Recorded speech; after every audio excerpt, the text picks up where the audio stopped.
모든 분들이 다 질문을 주셨던 거예요. 그리고 해주셨던 것들 중에 핵심적인 키워드들만 제가 정리해봤더니 실제로 위기 극복에 대한 부분들을 궁금해하시는 분들이 정말 많더라고요. 시장 상황이 느껴지더라고요. 지금 되게 힘드시구나. 어떻게 이 위기를 극복했는지에 대해서 사실은 여기 계신 C레벨 분들 세 분이나 계시니까 실제 사례를 좀 설명해 줄 수 있겠지만 난 이런 부분이 있었었는데 이런 것들은 좀 해결이 됐었어 라는 걸 나눠주시면 지금 같은 이 신앙 부흥성회에서 간증이 될 수 있을 것 같습니다. 혹시나 이야기해 주셨으면 좋겠어요. 첫 번째 질문 드리고 싶은 거는 저희가 좀 타겟팅된 행사이다 보니까 C레벨에 대한 가벼운 이야기부터 시작할게요. 오른쪽으로 보시면 매니지먼트 이야기가 많이 나오고요. 왼쪽으로 보시면 전략과 세일즈 쪽이 많이 나옵니다. 그래서 좀 가볍게 C레벨, 나 C레벨인데, 나 사장인데 보통 투자를 잘 받는 대표님들의 애티튜드 같은 게 있나요? 아니면 많이 해봤더니 이런 성향을 가지신 분들한테 투자하면 내가 뭐 까지더라도 아깝지는 않더라. 혹시 이것부터 가볍게 시작해볼까 하는데 뭐 자연스럽게 영 대표님부터 좀 투자를 이런 분들 대표님 C레벨의 애티튜드? 저 이제 투자하는 입장에서 보면 일단 젊은 게 좋아요. 벌써 머리를 숙이시는 분들이 생각해보세요. 45살 넘었어요. 투자를 했는데 5년 있다가 망했어요. 벌써 50잖아요. 처자식도 있고 어떻게 할 거예요? 이제 의기소침해져 있고 그럼 뭘 하겠어요? 그분은 아마 직장 생활을 하거나 알바를 뛰거나 딴 일을 할 거예요. 우리가 기대하는 새로운 창업을 하지 않을 것 같아요. 그죠? 근데 30살 또는 25살 그냥 5년 있다 망했어. 뭔가 더 할 것 같잖아요. 느낌이. 네. 저희는 이제 그런 어차피 우리는 이제 초기 투자자이기 때문에 이제 첫 번째 투자나 두 번째 투자자거든요. 빨리 결정나요. 5년 있다가 망할 것 같은 사람들이 보여요. 그러면 이제 두 번째, 세 번째 또 투자해주고 싶고 두 번째도 와서 오면 또 투자해주고 싶고 또는 두 번째 창업했을 때 누군가에게 또 소개해주고 싶고 그런 마음으로 투자하거든요. 그래서 좀 젊은 분들에게 투자하고 싶다. 그건 근데 추천이 아니죠. 네. 어쩔 수 없는 거죠. 근데 그 젊다는 게 저는 이제 지속 가능성에 대한 마음이 젊은 스타일입니다. 제가 말씀드리는 이유 중에 하나 30살인데도 50살 같은 마음으로 창업하시는 분들이 있고 먹고 살아야 돼요 이런 마음으로 창업하시는 분이 있고 50살인데도 막 열정이 가득하셔가지고 막 또 기술 개발에 막 전념하시면서 막 하시는 분들이 있거든요. 그래서 저희는 또 50살에 창업하시는 분들한테 투자하는 경우도 있고 그렇습니다. 마음이 청년인 분 대표님들은 좀 느껴지시던데요. 마음이 청년이. 말하는 태도에서 많이 달라지죠. 이종훈 대표님 어떠신가요? 기업의 성장 단계에 따라 좀 다르긴 한데요. 전반적으로 저 같은 경우에는 그 투자를 잘 받으시는 대표님의 특성을 보면 본인이 뭘 잘하는지를 정말 잘 말씀하세요. 그러니까 우리가 뭘 잘하는지 그런 게 그냥 내가 스토리를 쓰는 게 아니고 시장의 상황이 이렇고 시장의 경쟁자가 있고 또 우리의 상품이나 서비스를 살 수 있는 고객이 있고 이런 거에 대해서 우리가 정말 자신 있다. 이걸 확실하게 설득을 시켜주시는 대표님들이 그 투자를 잘 받으시는 것 같아요. 그런데 다른 말로 하면 그만큼 시장이나 고객의 니즈를 정확하게 분석을 하고 그걸 객관적으로 투자자한테 설득을 할 수 있다고 생각합니다. 어디선가 들어본 얘기인데 엘리베이터 안에서 올라가는 그 시간까지 내 사업의 본질을 설명하지 못하면 그 회사 망한다 이런 거랑 어느 정도 맞닿아 있는 거예요. 엘리베이터 소리차고 하는 그런 거죠. 한 가지 더 이제 여러분들한테 꼭 당부의 말씀을 드리고 싶은 게 있는데 부정적인 에너지를 내비치지 마십시오. 예를 들면 돈이 없습니다. 다음 달이면 월급 줄 돈이 없습니다. 이런 거. 그런 거 있잖아요. 부정적인 에너지. 왜 우리 우리는 아무도 안 만나준 거예요? 이런 거 있잖아요. 그런 이상한 하소연하는 듯한 부정적인 에너지가 투자자들이 가장 기빨린다 그래요. 별로 대면하고 싶어 하지 않는 스타트인 거. 투자자가 아님에도 불구하고 그럴 것 같다는 느낌이 듭니다. 네거티브한 워딩은 아예 쓰지 않았으면 좋겠다. 혹시 다른 분들, 우리 CEO님께서 우리 사장님이 이런 애티튜드인데 좋더라고 이런 거라고.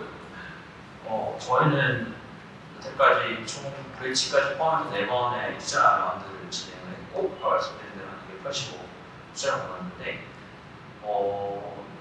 저희가 초기에 많이 했던 거는, 그러니까 사실 아웃바운드 메일링하고 이런 거는 되게 효율이 많이 떨어지는 것 같아요. 뭔가 내가 정성스럽게 메일을 쓰면 투자자가 받아주겠지, 검토해서 연락이 올 거야 하는 조금 나이브한 생각이신 것 같고, 근데 사실 되게 어렵지 않거든요. 한자도 투자자 모르고 투자자들 뭐 어디 가서 찾는지도 모른다라고 말씀을 많이 하시는데 어렵지 않아요. 사실 데모데이 행사 같은 거만 발로 사실 뛰셔도 되고, 예를 들어서 우리가 무슨 저희가 이제 협업툴 하니까 협업툴에 투자를 한 투자사들만 소팅을 하셔서 이제 그 회사들만 한번 만나보려고 의지를 갖고 이제 찾아보시고, 혹은 그 회사의 특정 보통 회사를 따라하지 않고 심사를 따라요. 그리고 그 심사에 옮기면서 그 심사를 꽂혀 있는 거 투자하는 거거든요. 그래서 우리 분야를 되게 잘 이해해주거나 심지어는 그거에 창업을 하는 백그라운드를 갖고 있는 심사역이다. 그걸 되게 전략적으로 노리셔야 돼요. 그리고 오프라인이든 아니면 투자를 한 사람한테 소개를 해달라고 해서 투자자를 소개를 받으면 훨씬 더 IR을 하거나 만날 수 있는 기회가 커지는 것 같습니다. 아까 영 대표님 강의처럼 소통과 협업과 네트워크와 이런 부분들이 되게 큰 역할. 그러기 위해서는 애티튜드 정말 중요하다고 생각하는데, 혹시 지금 이렇게 C레벨의 애티튜드에 대해서 다른 질문들이 있으실까요? 이런 거 좀 궁금하다. 나는 좀 이런 자세로 좀 비즈니스를 좀 해야 된다고 생각한다면 이러신 분들은 없으실까요? 자연스럽게 다른 질문을 좀 넘어가 보겠습니다. C레벨에 대해서 타겟에서 질문을 하신 것 중에 되게 많은 분들이 이걸 물어보시는 거예요. 나 CEO인데 CFO랑 대화가 되게 힘들어. CTO랑 대화가 되게 힘들어. 그리고 C레벨들이 인파워먼트를 끌어내는 것가 너무 어려워. 그렇게 해서 사실은 창업한 같은 그 네트워크들, 그 파운더들 내지는 C레벨들 간에 소통이 어렵다고 호소하시는 분들이 되게 많아요. 사실은 여기 계신 분들이 지금 C레벨 CEO들도 있고 그렇긴 하지만 혹시 나는 좀 이런 부분들은 자신 있게 소통하고 있어 라는 사례를 좀 공유해 주실 만한 분 없으신가요? 이걸 미리 짜지 못했네. 자, 대표님부터 혹시 제가 알기로는 우리 여성 대표님 되게 과감하게 직원분들 나가 이거 잘하시거든요. 어떻게 나가게 하는 건지. 술 먹으면 나와야지. 저도 이제 조직을 많이 늘려보기도 하고 확 줄여보기도 하고 여러 가지 생각을 많이 하는데, C레벨이라는 개념과 여러분들이 생각하는 내부 직원 중에 중간 관리자, 이사라는 직함을 달고 있는 분들이 있다고요. 그분들은 조직상 완전히 다른 역할이에요. C레벨은 완전한 책임자입니다. 그래서 결정권자고 책임자고 그 사람은 보상까지 받아야 돼요. 그래서 그 사람들은 지분 보상을 받던 아니면 무슨 인센티브 보상을 받던 완전한 책임자여야 됩니다. 그런 보상이 없는데 책임만 있다. 그 책임 지겠습니까? 다 안 하죠. 그런 위임과 책임과 권한이 없는 상태에서의 그런 역할을 주어주면 그런 상황은 만들어지지 않는다라는 게 첫 번째 조직입니다. 두 번째는 대표님이 위임할 생각이 없는데 자꾸 위임했다고 착하는 조직들이 너무 많아요. 대표님들은 머릿속에 다 내가 결정하는 거야 이렇게 생각해놓고 위임했다고 자꾸 그러는 거예요. 다 치대는 거죠 사실. 근데 이제 다 거짓말입니다. 물론 다 책임은 이제 CEO한테 있겠지만 CMO가 결정하는 버제팅이 있는 거고 CFO가 결정하는 결정의 권한과 범주가 있는 건데, 그거에 대해서 명확하게 이 범주화를 시켜놓지 못한다. 그걸 이제 문서화나 또는 이제 별종의 본주어를 시켜놓지 않은 상태에서 그냥 구두로만 대충 C 레벨이 막 말이 안 듣는다 이렇게 얘기하는 건 말이 안 된다. 그거는 그 불평하시는 분이 잘못된 거야. 근데 만약에 그렇게 문서화 시켜놓고 말해놓고 하다못해 뭐 CFO한테 또그 관리자한테 뭔가 정확하게 뭘 해줬는데 안 했다. 내보내야죠. C 레벨은요 무조건 임시직이에요.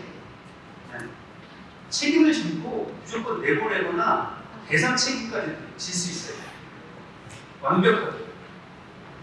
그렇게 엄밀하지 못하시면 그런 책임 주지 마세요. 되게 나이거하게 이렇게 아름답게 만드시는 동양들이 정에 얽매이지 말자. 그 C레벨끼리 대화 안 되는 거는 저희 조직도 이제 경험을 많이 했고 또 제가 컨설팅 했던 조직도 그런 문제가 많았어요. 근데 저는 그렇게 생각합니다. 이거를 C레벨끼리 얘기할 그러니까 의사결정할 거를 미리 정의를 해야 돼요. 예를 들어서 전략이나 투자, 예산이나 인사 이거는 우리 C레벨이 협의를 한다. 그렇게 정의를 해놓으면 업무 정의를 해놔야 돼요. 그렇게 해놓고 나서 이거에 대해서 그 협의를 자주 하게 되면 자율 소통이 좀 활발해야 되고요. 다만 문제가 되는 거는 자, CFO, CEO, CTO 역할을 딱 이렇게 정해놓고 이 부분에 대한 거는 다 당신이 책임져요. 이렇게 되면 사이로가 생겨요. C레벨 가지고. 그래서 C레벨은 공동으로 반드시 의사결정하는 거는 업무를 정의해놓고 아주 상세하게 써서 모여가지고 예산 수립할 때는 우리 C레벨, CTO, CEO, CFO, CEO 전부 앉아서 예산 수립을 같이 한다. 투자에 대한 협의는 좀 같이 한다. 그렇게 우리 회사의 업무가 100개라 그러면 100개에서 10개는 C레벨을 같이 정의한다. 그리고 개별적으로 C레벨이 의사결정을 할 거는 명확하게 정의를 해놓고 하면 저는 좀 미래적 소통이 좀 되지 않을까 생각하고요. 이게 사실은 좀 쉽지 않은 문제인데 어쨌거나 지금 이 스타트업부터 시작해서 그 중견기업, 대기업으로 성장한 기업들이 다 그런 성장통을 겪었잖아요. 결국 그래서 찾은 방법이 업무의 권한과 역할을 명확히 하는 건데 이건 스타트업도 저는 적용된다고 생각합니다. 규모만 작을 뿐이지 공통으로 의사결정하는 걸 반드시 정해야 저는 그렇게 말씀드립니다. 처음에 막 사업을 치고 나가는데 사실은 요 포인트들은 같이 모여서 회의하자 라고 하는 거가 정의하기가 되게 어려울 것 같고 또 어느 성장 시점에 되면 이런 것들도 같이 의사결정해야 되겠지라는 또 다른 주제가 나올 거잖아요. 처음에 스타트를 딱 끊었을 때 이거 포인트는 무조건 같이 회의해 할 만한 아까 말씀드린 주제 중인데 그래서 이건 이제 방법상의 문제인데 그 정하는 거죠. 우리 C레벨들은 일요일 아침 8시에 무조건 만나서 1시간 더 회의하고 다 헤어지자. 아니면 화요일 날 아침 7시에 같이 모여서 조찬하고 커피 한잔 하면서 같이 얘기하자. 한참 얘기하다 보면 계속 그걸 반복하게 되면 이건 여기서 얘기할 게 아니다. 그게 자연스럽게 얘기할 것들이 캐테고라이징이 돼요. 그러면 그럴 때 좀 그거를 문서화해라. 저는 문서가 되게 중요하다고 생각해요. 서로 정해서 같이 공유하고 그래서 그 원칙대로 하면 좀 더 소통이 좀 편하지 않을까. 제가 계속 물어볼 거예요. 혹시 우리는 좀 그렇게 하고 있었는데 정기적인 C레벨 회의체, 뭐 캐주얼 미팅, 네. 또 있으신가요? 없다. 그러면 이제 하셔야 거 있을 텐데 이제 좀 하셔야 되겠네요. 네. 조금 그러면 이제 주제를 좀 내려볼까요? 그래서 C레벨과 C레벨 대한 CO나 CMO나 지금 여기 CFO도 좀 계시거든요. 사장님, CEO랑 대화하는 게 좀 어렵다. 그리고 이걸 에스컬레이션 시켜가지고 사실은 그 밑에 바로 밑에 있는 레벨들이 CEO랑 커뮤니케이션하기 되게 힘들다. 이럴 때 어떻게 하면 좀 소통을 할 수 있는 방법이 있습니까? 라는 CMO의 질문이 있었어요.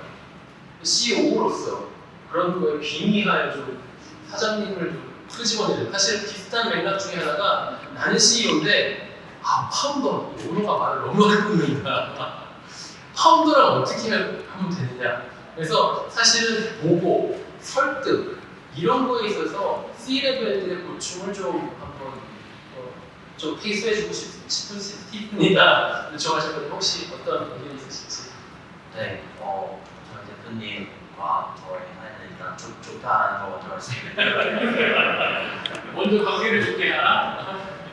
사실 좋은 말씀 들으면서도 이제 연장선인 것 같은데, 소통에 있어서 일단 저희는 기본적으로 공유를 엄청 자주 하는 것 같아요. 그게 오프라인과 온라인의 공유를 둘 다 하고 있고, 당연히 이제 아까 보여드린 것처럼 저희는 진짜 세부적으로 토픽들이 존재를 해요. 업무 주제로 토픽들이. 그리고 제가 100개의 토픽이 들어가 있고, 저희 대표님 150개의 토픽이 들어가 있고, 그러다 보니까 사실상 회사에서 일어나는 일들에 대해서 제가 제 영업 마케팅 운영팀에서 일어나는 일들에 대해서 모르는 게 사실 거의 없습니다. 그리고 그것들을 또 주기적으로 매주 소통을 하기 때문에 이런 불통이나 내가 이 사람이랑 진짜 설득이 안 된다, 소통이 안 된다라는 저는 가장 큰 원인이 뭔지를 보면 내가 혼자서 몇 개월 동안 생각을 하다가 갑자기 얘기하는 거예요. 저는 CEO로서 이걸 하고 싶습니다. 그건 내가 대표니까 고민해봤는데 나 오늘부터 이렇게 하기로 했어. 근데 3개월 동안 한 번도 그 냄새조차 생기지 않았던 거죠. 그러면 CMO, CEO 입장에서는 진짜 소위 말하는 뭉치는 상황이 나오면서 대표님 나랑 상의도 안 하고 어떻게 그런 결정을 할 수가 있어요가 되는 것 같거든요. 그렇게까지 해야 네. 저는 사이가 좋습니다. 그래서 이게 항상 서프라이즈로 다가올 때 사실 그런 것 같아서 작은 거라도 사실 그냥 저희는 계속 공유를 하는 게 거의 습관화가 되어 있다 보니까 되게 큰 의사결정을 해도 그거 뭐 우리가 몇 개월 동안 사실 계속 얘기를 해왔던 거고 그게 빌드업이 된 것뿐이고 이제 의사결정이 됐구나 해서 사실상 그렇게 막 제가 충격적으로 왔던 적은 거의 없는 것 같고요. 실제로 뭐 하나 예시만 더 들어드리면 저희는 저희 조직 제가 사업총괄에서 CEO하고 있고 저희 CTM이 있고 이제 CEO 셋이서 C레벨을 하고 있는데 저희는 12월 초에도 예정이 되어 있는데 분기별로 저희는 그 1박 2일 아예 어디 잡아요. 이게 또 사무실에서 주간으로 공유를 하지만 저희는 이것도 부족하다고 생각을 하는 거거든요. 왜냐면 1시간, 2시간 동안은 그냥 자기 일 딱 리스트업해서 그냥 이거 진행되고 있습니다 정도만 공유를 하니까 각자가 가지고 있는 이런 생각도 싱크업을 하고 우리의 다음 분기나 내년에 대한 계획도 이제 좀 서로 고민하면서 대화를 하자고 해서 저희가 보통 이제 리조트나 펜션 같은 거 예약해가지고 보통 3시에 입시를 하면은 저희가 회의를 시작하면 회의가 끝나면 새벽 3시 정도 돼요. 그러니까 한 12시간 동안 근데 그게 3개월마다 했어요. 근데 그때 진짜 끝장 토론하고 자기가 가지고 있는 생각 다 내뱉고 그렇게 하면 훨씬 더 많이 풀리는 것 같아요. 그리고 이게 어떻게 보면 반강제적으로 어차피 1박 2일 같이 있는 거기 때문에 얘기를 안 할 수가 없고 싸워도 돼요. 물론 난 진짜 이거 잘못됐다고 생각한다. 하지만 그거에 대한 근거를 명확하게 제시하고 아무리 대표님일지언정 사이가 좋은 대표님일지언정 그거에 대해서 사실 저희가 명확한 근거와 방향성을 제시하면 사실 그거에 대해서 다 하지 말라고 하시는 경우는 잘 없으니까 그런 것도 좀 좋은 방법일 수 있다는 생각입니다. 사실은 들으시면서 저도 그렇게 느끼거든요. 우리 회사 안 그러거든요. 되게 자연스럽게 질문이 넘어갈 것 같은데 궁극적으로는 조직 문화를 만드는 거가 CEO의 역할이고 사실 그 질문 중에도 나는 우리 사람 관리하는 게 되게 어렵다. 그리고 이게 조직 문화라는 게 있어야 될 것 같은데 지금 사실은 문화인 거거든요. 그 문화가 만든 그 네트워크하는 그 시간과 장소가 너무 자연스러운 조직들이 있는데 안 그런 조직들은 사실 되게 고민이라는 거예요. 그렇게 태생이 그렇지 않았던 조직들이 있다는 거죠. 조직 문화라는 거가 없는 기업이에요. 근데 이 조직 문화라는 건 빨리 뭔가 셋업을 하고 싶어요. 갑자기 커져서 없어. 그렇다면은 그래도 임시 대책으로 좀 할 수 있는 방법이 있으니까 조직 문화라는 걸 빌드업할 수 있을까요? 채용에 대해서도 이런 조직 문화에 이런 사람을 좀 뽑고 싶은데 어떻게 뽑으면 될까라는 이 관리 매니지먼트 부분이 쭉 같이 연결되더라고요.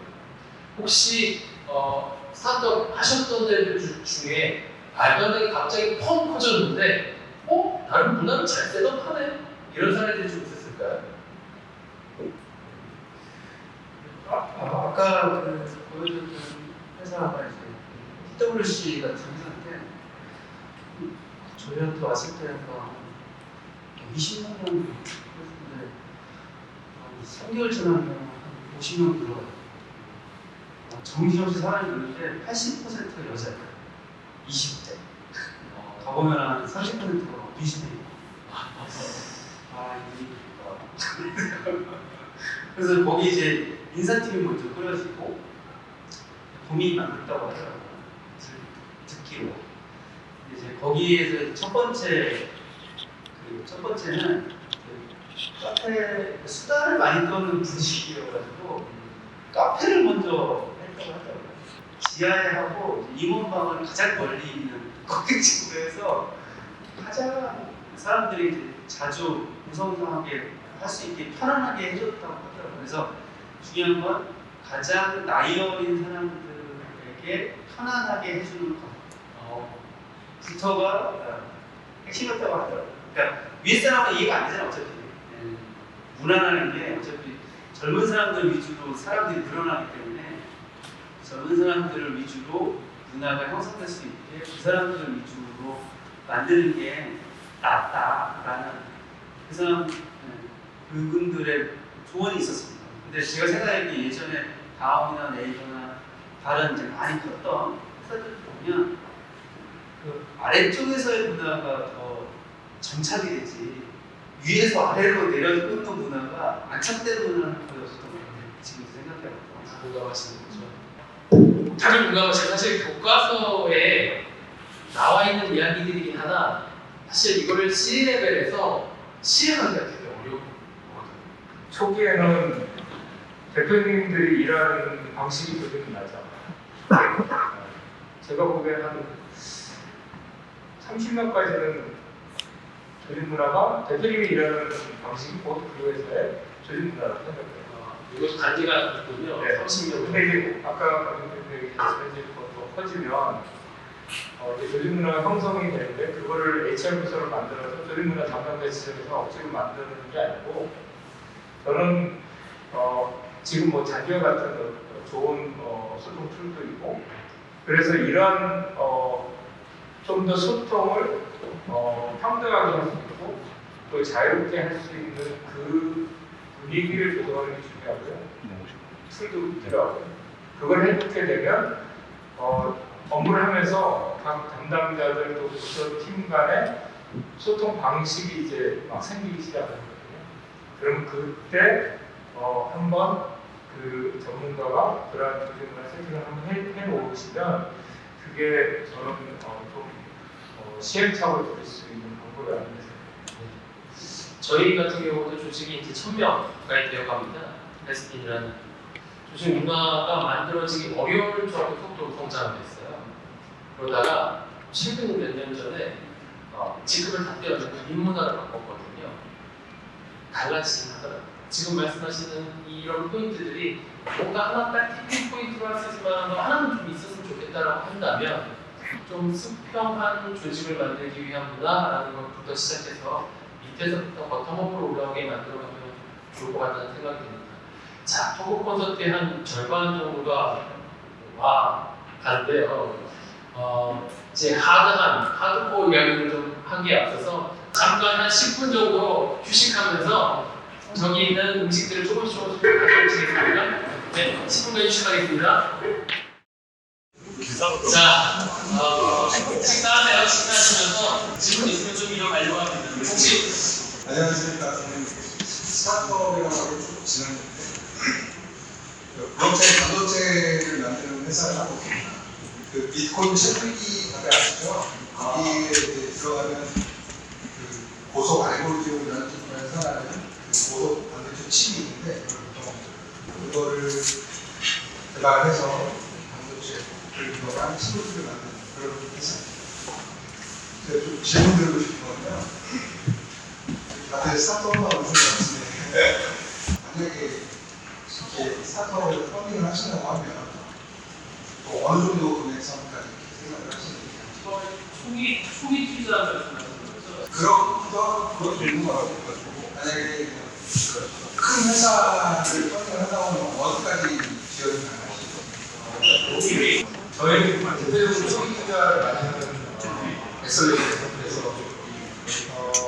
투자로 그 작게는 5천만 원부터 크게는 한 10억까지가 저희 바운더리고요.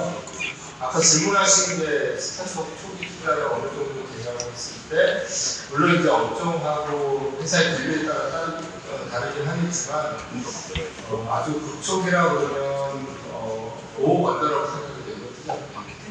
그럼 한 이제 QC 정도 끝나고 그러면 보통 한 10억 정도 투자를 하고요. 그것도 이제 밸류에 따라 다르다고 생각합니다. 밸류가 초기에 높게 형성이 되면 대충 이제 밸류 10% 정도 보시고 20억, 200억 배 들어가면 20억 정도, 100억 배 들어가면 10% 정도 10억 배 이렇게 보시면 될 것 같습니다. 요즘에는 이제 많이 쳐주지는 않을 것 같은데 얼마 전까지 사실 바이오 쪽이 밸류에이션이 상당히 높아서 저희 쪽에서 밸류에이션 첫 번째 들어갔는데 가장 많이 쳐줬던 게 300억 밸류였던 거거든요. 그런 사례가 좀 드문 사례인 것 같고요. 첫 번째 들어갔는데 100억 밸류, 200억 밸류, 300억 밸류 이런 사례는 이제는 흔하게 나올 것 같지 않습니다. 투자하기 어려워졌다.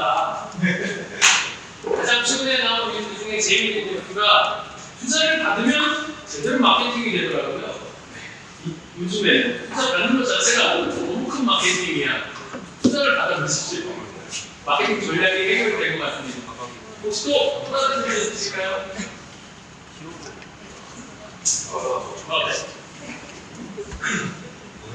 네, 안녕하십니까. 자기소개. 저는 이제 부동산, 3세대 부동산 플랫폼을 이제 제가 자칭이긴 한데요. 이제 1세대, 2세대가 이제 여러분이 아시는 1세대는 부동산 매물 광고 방식 플랫폼에 지금 다 알고 있는 서비스들이 이제 포진되어 있는 게 1세대라고 정의를 내렸고, 2세대는 큰 기술적 변화는 없으나 단가 뽑기, 무료 뽑기를 이제 기획을 통해서 나온 몇 개의 회사들이 좀 있죠. 저희는 아예 1세대와 2세대의 페인 포인트를 발견하고 3세대로 넘어가는 패러다임을 꺼내고 있는 부동산 매칭 플랫폼 에이전트 내역으로 운영하고 있는 청춘레스더의 백종근입니다. 이렇게 홍보하셨어요. 마이크 잡고 되네.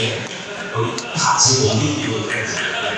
다 제 고객이라서 스파크 플러스한테 조금 미안한 개념일 수 있는데 혹시 이제 사무실을 구한다면 이제 여러분들 이제 우리 아파트 구하시는 아이도 있어요. 지금 보니까. 그리고 원룸은 안 보이네요. 여기는 일단 실외이라서 특히나 상가 사무실을 구하실 때 일이 너무 바빠서 여러분들 요즘엔 발품이 아니라 소품을 판다고 하죠. 네, 소품의 시대도 지났습니다. 부동산도 주문하는 시대, 에이전트들입니다. 네, 꼭 한번 검색하셔서 보시면은 간단하게 몇 가지 물어보는 게 있어요. 그 주문만 하시면은 거기에 가장 적합한 매물을 중개사님들이 다 던지실 거예요. 여러분들은 거기서 최소한의 어떤 자기만의 기준으로 중개인을 고르고 매물을 고르는 식으로 해서 고르는 시간 단축하고 고민하는 시간 단축하고 비용 단축하고 그리고 이제 노력을 단축하는데 네. 네, 질문하겠습니다. 지금 설명드렸던 이제 제 사업을 산업적으로 바라보면은 프로테크라고 부르고 있습니다. 근데 프로테크 시장은 공부하면 공부할수록 나이로 따지면 유년기 같은 느낌이 많이 들었어요. 그래서 그 유년기라는 게 어떠한 투자자 입장에서는 어떠한 시장성을 주고 있고 지금 투자 시장이 안 좋다고 말씀을 하시는데 저한테 가능성이 어느 정도 있는지 산업적으로만 봤을 때 그래서 꼭 청원을 해주셨으면 좋겠습니다. 질문이 너무 어렵는데 혹시 그 시장을 아시나요? 아시는구나. 병원대 뱃쌤이 저희도 이제 페어테크 투자 사례가 있어서 그 시장 이해해드리는데 지금 사실은 이제 페어테크는 고객층이 여러 개 있지 않습니까? 부동산 업체도 있고, 일반 부동산을 쓰는 사람도 있고, 그걸 개발하는 사람도 있고, 다른 서비스를 이용하는 고객이에요. 근데 지금 시장이 아시다시피 이제 부동산 거래가 줄다 보니 그 부동산 소개업 쪽에서는 그 광고를 사실 먹어야 되는데 광고가 수수료인데 그러다 보니까 광고 비중을 낮추게 되고 또 거래 건수가 많지 않고 수수료 떨어지고 그렇기 때문에 실제 스타트업이 가져가는 수익이 점점 떨어지게 되는 그런 형국이라고 생각합니다. 대부분의 이제 프로젝트가 뭐 AI나 빅데이터 분석을 하거나 또뭐 VR이나 AR 뭐 여러 가지 뭐 이런 이제 테크를 활용을 해서 사업 모델을 하고 있는데요. 저는 이제 이 시기에는 좀 더 고객을 좀 좁혀야 된다고 생각해요.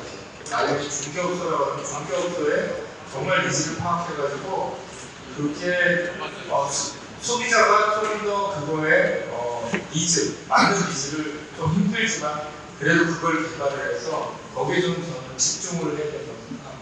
그래서 지금 추운 겨울이긴 하지만 이 시기가 끝나면 또 많은 프로텍트 스타트업들이 많이 또 사라지기도 하고 또 성장할 겁니다. 그래서 그런데 이제 한편으로 뭐 직방은 이미 이제 거의 이쪽 업계에서는 큰 기업이지만 직방도 사실 어렵거든요. 그리고 오늘집 같은 경우도 프로테크라고 아니라고 하지만 사실은 프로테크 쪽으로 확장을 하고 있습니다. 그래서 지금은 경쟁자가 꼭 프로테크를 걸지 않더라도 경쟁 모델로 언제든지 피vo트해 갈 수 있다고 생각하시고요. 오히려 그런 데를 좀 더 활용하시는 겁니다. 오늘 집하고 활용을 해서 인테리어를 연계를 해준다든지 그래서 부동산 찾으면서 인테리어가 같이 들어가서 해줄 수 있는 솔루션을 내준다든지 이건 하나의 예입니다. 그렇게 좀 더 사업 모델을 굉장히 고민을 해서 좀 집중하시는 게 낫지 않을까. 그러면 제가 투자자를 하겠습니다. 프로테크 버티컬로 있는 영역들의 테크를 많이 펼쳐지는데 버티컬 영역들 중에 매칭이나 플랫폼 이런 표현들을 쓰시는 많은 사업자들이 비즈니스 모델이 진일보하기 위해서 어려워요.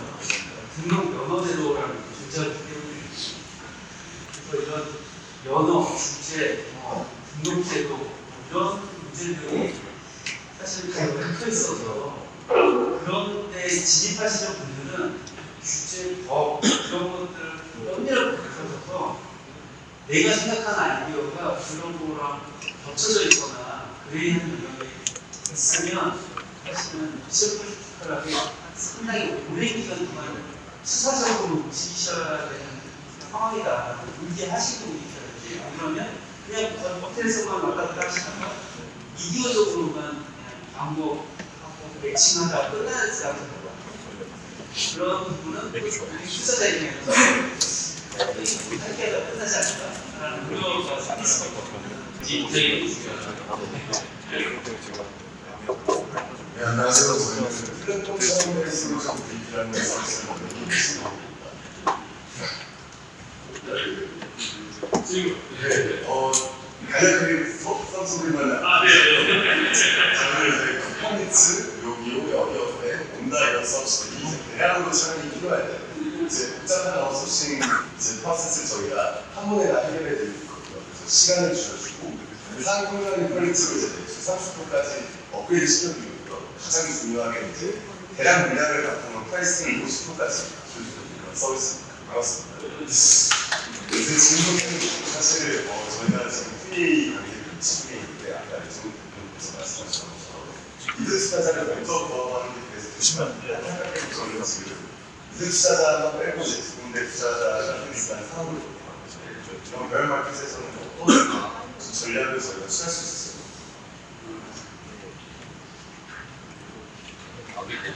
오히려 역으로 좀 여쭤보고 싶은 게 그러면 왜 리뷰를 안 쓰려고 하는지 물어보셨나요?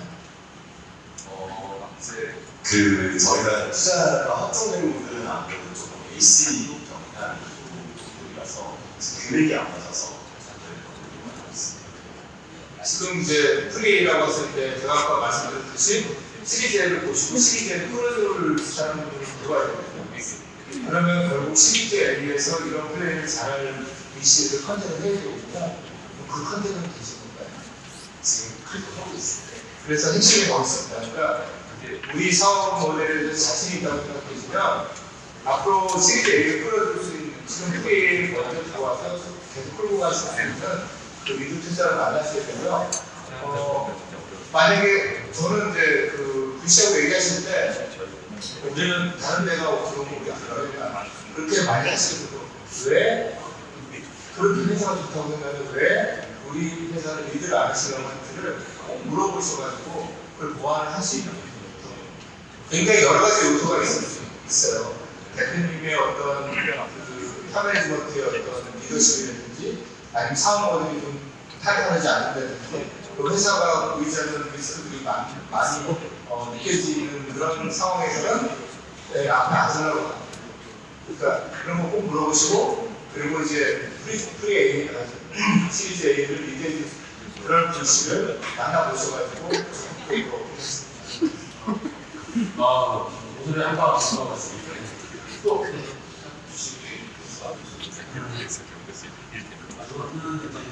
투자에서 가장 당황스러운 게 다른 곳이 투자해주면 저희를 할게요 라는 대답을 하는 시장이 상당히 많다는 걸 깜짝 놀랐어요. 뭐야 얘네들 이런 생각이 있는데 그게 거절의 완벽한 표현이라는 걸 최근에 많이 느꼈어요. 그리고 또 다른 면은 심사역들이 거절의 완벽한 표현이라기보다는 너무 팍팍. 그래서 내가 심사 보고서를 쓸 만큼의 그런 중요한 일이 아닌데 그래서 남들이 써준 투자 심사 보고서를 촬영을 해서 내 바쁜 시간을 절약하고 싶어.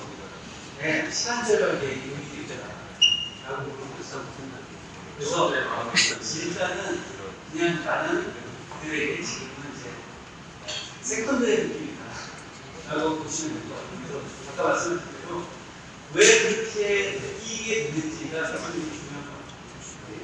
그렇다면 사실은 포기하거나 아니면 그들의 프라이드를 우선순위를 좀 높일 수 있는 방법을 선택하거나 해라하거나 아니면 그중부터 나의 우선순위를 좀 더 높일 수 있는 또 다른 투자자를 꼭 빨리 소개받기를 강요하거나 요구하거나 하는 것으로 프라이드를 좀 높여가는 방식을 찾으시는 게 좋지 않을까 생각합니다. 이런 조언을 받기가 쉽지가 않잖아요. 나도 이거 오늘 말씀 하나 얻어 여기까지 손 드시지. 네. 몇 개만 더 받을 수 있습니다. 사실은 저희가 여러분들 너무 소중한 시간이라 7시 정도에는 클로즈를 하려고 하니까요. 한 15분 정도 같이 이렇게 대화 나누도록 하겠습니다. 네, 안녕하세요. 저희는 이제 3D 콘텐츠 제작을 위해서 이제 거기에 필요한 3D 에셋들을 이제 판매를 하고 그리고 3D 콘텐츠 제작 의뢰를 받고 있는 11월 1일에 간 서브 펜션이나 B 시대공부 카이스리 근데 저희는 좀 예비 처음 단계에서 이제 막 이제 초청하고 올라가는 단계이다 보니까 저희가 이제 저희는 제 나이가 25이거든요. 그래가지고 그래서 이제 저희가 항상 궁금했던 게 신영분들은 되게 이미 이제 업계에서 어느 정도 일을 잘하는 방법과 이런 것들이 어느 정도 터득이 돼 있는 단계인데 저희는 이제 그것들을 이제 배우고 앞으로 나아가는 단계인데 몸으로 부딪히는 거 말고는 이제 확실하게 빠르게 일을 잘할 수 있는 그런 노하우나 그런 방법들이 있는 팁을 좀 얻고 싶습니다. 빨리 일을 잘하고 싶은 일을 더 잘하고 조직 경영을 조금 더 잘할 수 있는 약간 사실 너무 포괄적인 이야기긴 하지만 그래 이제 시작했고 시작했으니 아니 제 책을 사시나요? 이것도 얼마나 중요해요. 그것도 중요한 팁입니다. 사실은 여기 좀 그래도 사업하는 1년 정도 하시는 분들이 잘 대답해주시면 더 좋을 것 같기도 하지만 퀵하게 답을 듣는 것 같은데요. 사례별로 잔디 어떻게 이용하시나요? 제가 해야 된다는 얘기하지 마시고 근데 잔디 쓰고 있어요. 진짜요? 제가 이제 여기 창업신에 뛰어든 나이가 18살이었어요. 그래서 3년 차, 2년 공부하고 3년 차 때 뛰었는데 그때 2014년도거든요. 2014년도 잘 기억하실지 모르겠지만 14년도에 창업한다 그러면은 지금 돈이 여전히 붙던 시기여서 지금은 되게 좋은 환경인 것 같아요. 왜냐면 주변에 나 창업했다? 그리고 내 아는 사람 창업했는데 소개시켜줄게, 창업하는 소개시켜줄게 엄청 많아요. 근데 그때는 제가 그럴 수 있는 환경이 못 됐었고 거의 결국에 저도 빠르게 성장하기 위해서 가장 선택했던 여러 가지 방법이 있었죠. 당연히 온라인 스터디들을 노력하고 했고, 근데 제일 좋았던 거는 그나마 소수의 저보다 조금 더 먼저 창업신에 뛰어들었던 분들인 것 같아요. 사실 너무나 훌륭한 베니스의 의장님이라든가 쿠팡의 의장님 같은 분들도 있지만 사실 그분들로 따지면 약간 너 공부하고 싶으면 마이크를 놓고 봐. 그러니까 이런 느낌이거든요. 다 알죠. 저도 마이크를 놓고 싶고, 근데 사실 현실적으로는 너무 어려운 일이잖아요. 그래서 저는 제가 그 당시에 준비했을 때 그때 딱 한 저의 지금의 딱 시리즈 기존 전에 있던 서비스가 지금은 많이들 쓰실 수 있는 트윈이라는 서비스가 있어요. 커플 메신저라고 해서 커플들 카톡이 있음에도 불구하고 커플들만 별도로 메신저를 쓰자 해서 트윈이라는 서비스가 있었고 그 서비스가 정말 핫했어요. 근데 막 엄청 환경성을 그리면서 여러 나라에 하고 결국에는 이제 녹화 갔는데 그때 거기에 있던 친구, 제 이제 대학교 친구가 있어가지고 그 친구를 좀 거의 따라다니면서 제가 계속 이제 돈도 없었는데 이제 김씨가 사주면서 한 2, 3주에 정기적으로 돈 넣었던 것 같아요. 그래서 어쨌든 너는 나랑 동갑이지만 2, 3년 먼저 창업실에 뛰어들었고 배우고 있으니까 그거에 대해서 제가 진짜 많이 보고 트윈 조직 구성이 어떻게 되어 있으며 임금체계는 어떻게 하고 컴펜테이션 어떻게 되고 이런 것들을 하나하나 좀 배워나가면서 그때가 제일 습득도 빨랐던 것 같고 도움이 많이 됐던 것 같습니다. 제가 엑셀러레이션이라는 표현을 한국에 들었던 이유가 사실은 지금 말씀하신 건 그대로 그래서 반드시 조만간 여러 엑셀러레이션 하시는 분들이나 엑셀러레이션 하는 기관들에 지원하셔가지고 엑셀러레이션 프로그램에 지원하시는 중요한 거는 동료들을 만나시고 동료들과 함께 교육받으시고 투자받으시고 운영과 관련된 네트워크 프로그램을 통해서 동료 대표님들을 만나시는 게 중요합니다. 그래서 동병상련을 느끼시면서 지금 내가 직원을 뽑아야 되는데 어떻게 고용계약서를 써야 되는가, 요즘의 고용계약서는 어떤 항목을 넣어야 되는가, 요거 고민을 같이 하셔야 됩니다. 10년 전에 있던 사람들하고 옛날 얘기 했었거든요. 요즘 고민을 같이 하셔야 됩니다. 그래서 요즘의 동료들하고 얘기하는 것만큼 좋은 수준이 없다고 생각합니다. 강제소통 네트워크를 만들라.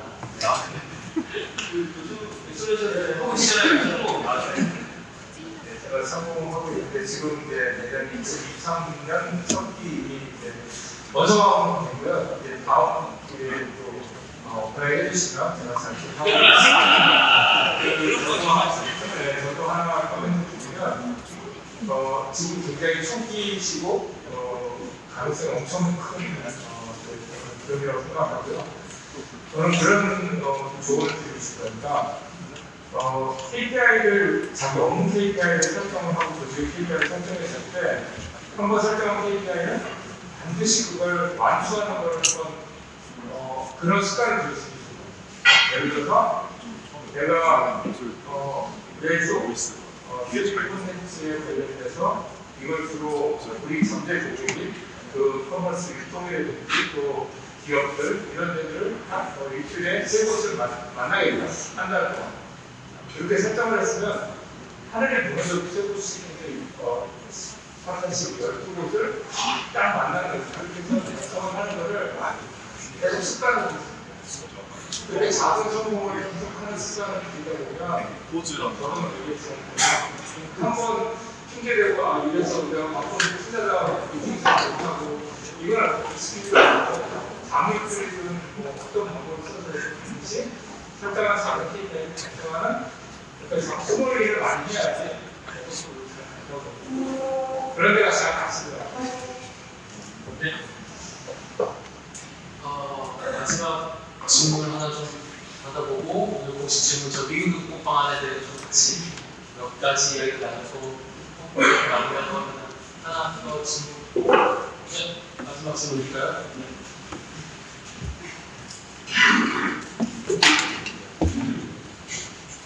네, 안녕하세요. 저는 지금 로즐링이라는 그 조향 전문으로 해가지고 저희 올리브영에서 판매 1위 핸드케어 부분 판매 1위를 하고 있는 로즐링이라는 브랜드의 남동기라고 합니다.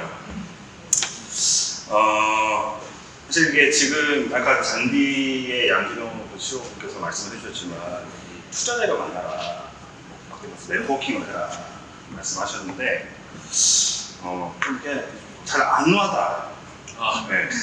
그래서 사실 저희 같은 기업은 지금 창업 한 2년쯤 됐고 정말 투자를 들어가야 될 시점이라고 생각이 드는데 이제 지금 한창 화장품을 만들다가 투자를 받으려고 하는데 잘 모르겠는 거죠. 네, 그래서 뭐 만든 네트워킹 자리를 뭐 가보진 않았지만 다들 비슷한 얘기를 해요. 네트워킹을 해라, 뭐 많이 만나라. 또 도대체 이거 어디서 만날 수 있고 네, 핵심이 우리의 그 투자자를 만날 수 있는 핵심이 도대체 어디에 있는 건지 좀 궁금합니다. 실한 투자자를 만나는 핵심 방법. 거기 많이 깎여있습니다. 실한 투자자를 만나는 방법.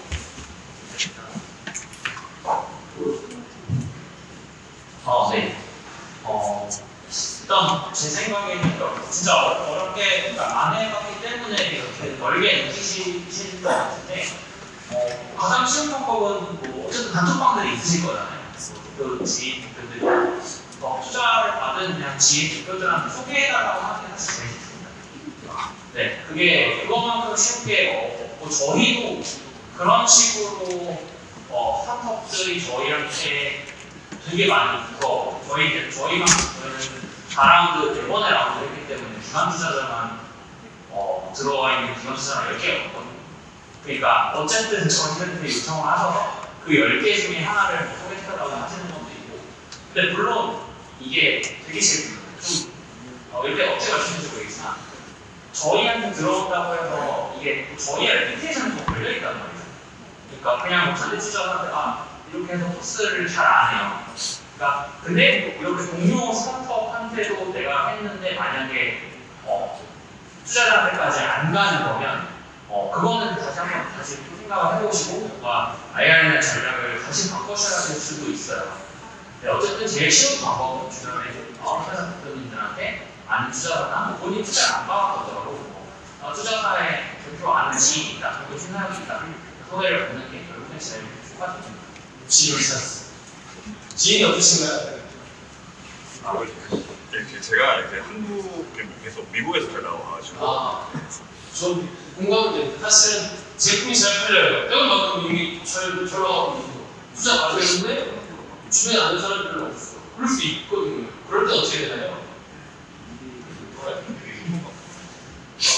우선 제가 말씀드리면 사실은 이제 뭐 정답은 없어요. 말씀하신 때 친구를 통해서라든지 아니면 주변을 통해서 또 아니면 이런 자리도 사실은 저희 투자자들이 영업을 받으시고 하면 또 제가 거기서 봅니다.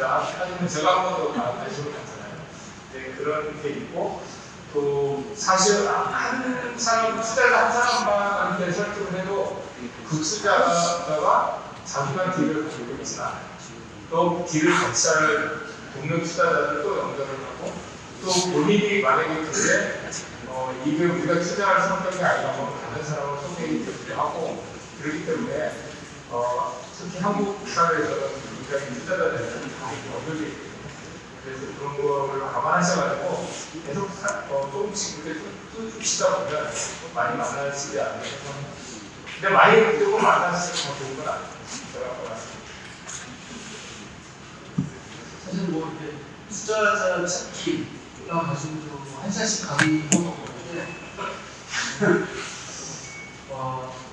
첫 번째는 지혜도 찬스, 두 번째는 웹에 나와 있는 많은 지혜, 뭐 벤처캐피탈이라든지 엑셀러레이터 지혜, 뭐 유튜브에 나와 있는 많은 강의나 지혜, 많이 케이스 스타트업에 나와 있는 지혜, 거기 관련되어 있는 많은 행사들 지혜, 거기 또 스타트업들 투자하는 사람들, 참석하는 사람들 지혜.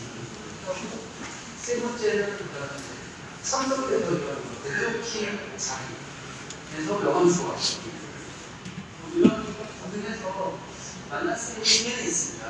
네, 중요한 건 내가 어떻게 그들에게 어필할 것인가, 무슨 자료를 줄 것인가, 그리고 나는 어떻게 그들에게 무엇을 얼마큼 받아낼 것인가, 그에 대한 또 전략이 쭉 있어야 됩니다. 뚜껑을 만나고 200억이 필요합니다. 네. 그런 수차적인 내용들의 전략을 좀 미리 많이 하시고 전략적으로 200억을 내줄 수 있는 곳을 만나야지 이야기가 틀리겠죠. 사실 이제 질문의 취지 자체는 지금 이게 뭔가 준비가 싹 되는 게 아니라 다른 때가 된 것 같은데 지금 어떻게 봐요? 이런 상황이신 거잖아요. 막 급하신 거죠? 급하진 않습니다. 그러니까 급하시면 생길 겁니다. 자, 마지막 질문까지 잘 받았습니다. 여기에 있는 위기 극복 방안 사실 생각나는 대로 쭉 이야기해 주시면 좋을 것 같아요. 질문 내용이 이랬어요. 나 CEO인데 페인 포인트를 어떻게 극복하고 또 어떤 포인트들이 위기라고 느껴지는 거야. 그리고 위기 뭐야? 그리고 이걸 어떻게 극복하면 되는 거야? 나는 지금 이런 위기가 있다는 질문을 하시진 않으셨어요. 다만 위기 상황에서 어떻게 극복해야 되는 건지는 how-to를 질문을 하신 거예요. 그러니까 질문이 구체적이지 않았다는 거죠. 그런데 5분 이상 이걸 질문하셨거든요.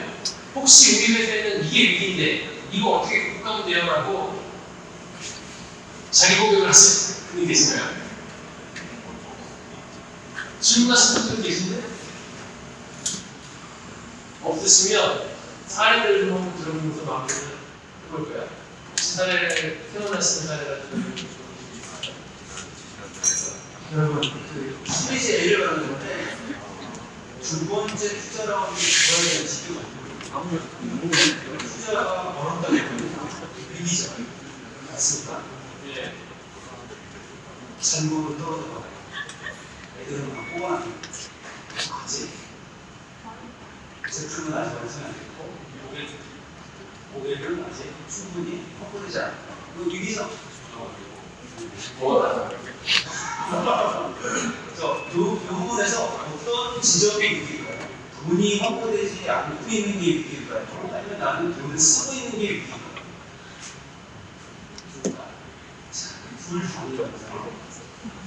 둘 다인데 사실은 내가 해결할 수 있는 위기가 있어요. 돈을 쓰고 있는 건 내가 해결할 수 있는 컨트롤 가능한 위기입니다. 돈을 확보하지 못하는 거는 내가 컨트롤 불가능한 위기입니다. 여러분들이 그나마 컨트롤 가능한 거는 내가 지금 기업을 줄일 수 있는 것들이에요. 시리들이 할 수 있는 건 그거밖에 없어요, 사실. 그래서 그거를 어떻게 할지 지금 플랜을 짜는 것밖에 없어요. 여러분들은 이걸 어떻게 노력을 해야겠지만 이거는 컨트롤을 해야 돼, 빨리. 모든 어떻게. 그래서 제가 위기라는 여러분들 머릿속에 떠오르면 컨트롤 가능한 것과 컨트롤 불가능한 것을 빨리 나눠줘요. 제가 예전에 위기 상황을 여러 번 겪었거든요. 라면에서 회사 여러 가지 있는데 심지어 제가 자회사를 만들어서 무슨 용역을 하나 맡겼는데 제 자회사 대표와 CTO가 주가 사업인데 주가 사업을 맡아서 그거를 불이동을 했어요. 돈을 다 받았습니다. 학생이 저를 소속까지 달리고 근데 소송가 걸리고 돈도 토해내야 되는데 어떻게 있습니까? 자회사한테. 이런 상황이 온다는 거야. 나도 내가 잘못한 게 없는데. 그러니까 여러분들이 신이 레벨이 되면 내가 잘못한 게 없는데 우리 회사는 나한테 이유가 없다.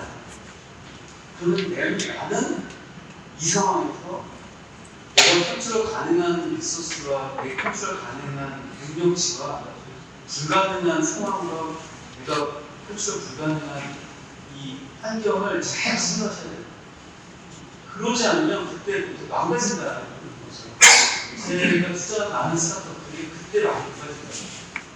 불가능한 걸 붙이고 뭔가 해보려고 하다가 시간을 컨트롤 될 수 있는 걸로 엄청 붙잡고 있다가 시간을 붙잡고 있다가 그래서 그런 많이 줄어가면서 붙잡고 있다가 나중에 수동단에 어떤 거냐. 여러분들이 하셔야 됩니다. 컨트롤 가능한 거를 빨리 컨트롤 가능하게 컨트롤을 할때 안정감을 다음에 꼭 가능한 걸로 어떻게 할 수 있게 만들어내는 거죠. 근데 저는 사실 위기 극복방법의 가장 첫 번째 떠올리셔야 되는 되게 많은 쪽이 끄떡거리고 있어요. 이것도 지금 한방으로 만드는 중인데 CEO로서 선별해서 분별해서 빨리빨리 보시면 또 있으신가요?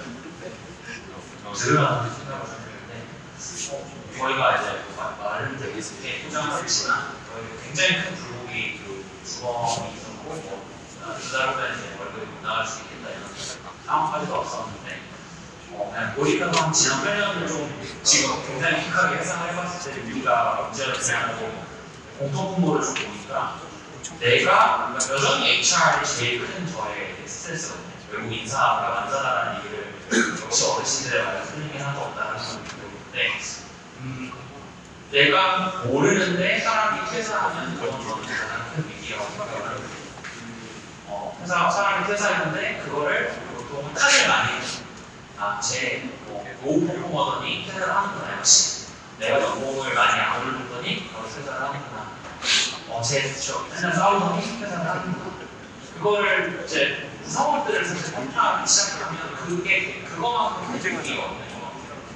왜냐하면 저희가 반가했던 케이스가 있었어요. 여러 번 있었는데 그걸 한 3번에서 우리가 그때 이게 이런 게 위기였구나라는 걸 좀 알게 됐고 공통적으로는 예를 들어서 제가 엄청 열심히 관심을 가지고 있던 팀, 제가 실제 렌징도 하고 하나도 같이 해주면서 했던 팀이 성장을 했어요.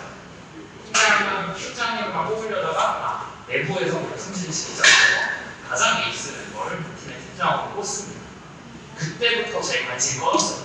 왜? 워낙 잘하는 에이스였고 그 친구가 팀장을 하는 거에 대해서 팀원들도 전혀 반발이 없었고 이 팀은 이제 너무나 내 그거 안에서 내 안에 놔도 정말 잘 들어가거든요. 그렇게 6개월이 흘렀는데 그러고 나서 그 팀 전체가 됐어요. 그 팀장을 포함해서. 그러니까 저는 느끼지 못했던 거예요. 그리고 그 이유를 몰랐어요. 그때 당시에. 근데 돌이켜보니 일단 제가 관심을 꺾던 게 가장 컸긴 했고 그 친구, 에이스 친구는 팀장으로서의 사실 자질은 없었던 거예요. 너무나 에이스 팀원이었지 팀장의 자질은 여러분들 잘 아시겠지만 리더십의 자질은 완전 다르거든요. 하드스킬, 소프트 스킬도 있어야 되고 모티베이션을 줄 줄 알아야 되고 이런 것들이 필요하다 보니까 그런 것들 너무 반가하고 그냥 일 잘하는 사람만 제가 프로모트를 시켰던 것 같고 그래서 제가 생각하는 위기의 정의는 사람이 나갈 때 그것을 왜 나가지? 나가는 거 잡기가 어렵습니다. 근데 우리 나가는 부분에 대해서 문제점을 빨리 파악하고 그걸 빨리 개선을 해서 추가 역할이 없게끔 막는 게 좀 가장 큰 위기와 위기 대응 방법이 되지 않을까 싶습니다. 생생한 느낌이 혹시 이제 좀 질문과 대답의 시간을 좀 마무리하려고 합니다. 마케팅 이야기 아닌데요. 마케팅 전략은 저 같은 CM을 뽑으시면 됩니다.